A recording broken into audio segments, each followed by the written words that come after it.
बाबा भविष्यवाणी में आया है, जब तुम्हारी कर्मांतिक अवस्था हो जाएगी फिर लड़ाई शुरू हो जाएगी। इसका बेहद का अर्थ क्या? भेद का अर्थ यही है, तुम्हारी माने किसकी? तुम्हारी किसको कहा जाता है? अरे उनकी नहीं, तुम्हारी।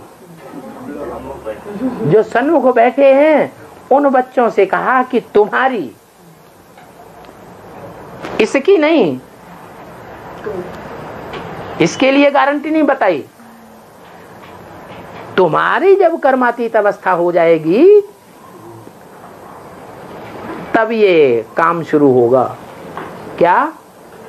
मारा मारी, विनाश की दुनिया दिखाई देगी। क्यों? ये तुम्हारी सेफ्टी के लिए बता रहे हैं।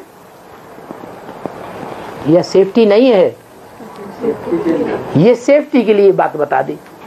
कितनी बढ़िया बात बता दी। दुनिया का विनाश कब होगा? जब तुम्हारी कर्मातीत स्टेज बन जाएगी, तुम्हारे सारे कर्म बंधन भस्म हो जाएंगे। याद की यात्रा से हो या धर्मराज की सजाओं से हो या बीमारी के कर्म भोग से हो, सारे कर्म बंधन जब भस्मीभूत हो जाएंगे तब ही लड़ाई शुरू होगी, नहीं तो लड़ाई शुरू नहीं हो। तुम्हारी माने किससे बात कर रहे हैं? हम बच्चे तो हैं, लेकिन हम बच्चे की परिभाषा क्या है? आज की मुरली में बता दी परिभाषा। आत्मा, दे अभिमानी। क्या?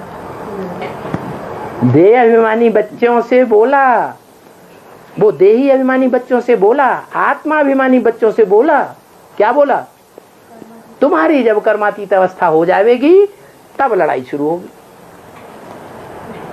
तो क्या बाबा के सामने जितने बैठे हैं वो सारे ही बच्चों की बात है या उनकी कोई लिमिट है?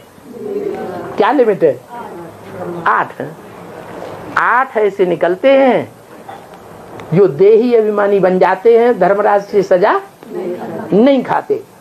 वो जब देही अभिमानी बनते हैं तो नई दुनिया का संगठन स्थापन हो जाता है। नई दुनिया का संगठन, वो पारिवारिक इकाई पहली तैयार होती है और बाहर की दुनिया में लड़ाई शुरू हो जाती है। अब जो आत्माभिमानी बनते जाएंगे वो सेफ होते जाएंगे, वो 8 के संगठन में ऐड होते जाएंगे, फिर लड़ाई का दायरा भी बढ़ता जाएगा। 4.5 लाख आत्माभिमानी बन जाएंगे तो कितने लोगों का विनाश सामने आ जाएगा? 500-700 करोड़ सब लड़ाई में लड़ मरेंगे, देखने में आएगा। ये निशानी है जब तुम कर्मातीत अवस्था को पावेंगे। तो तुम बच्चों में ज्यादा से ज्यादा 4.5 लाख भी हैं और कम से कम 8 भी हैं।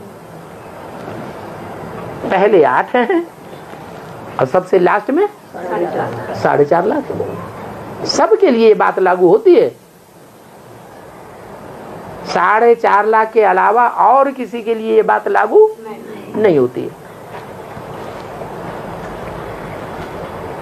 क्योंकि और बाबा के सन्मुख बैठ करके सुनते ही नहीं।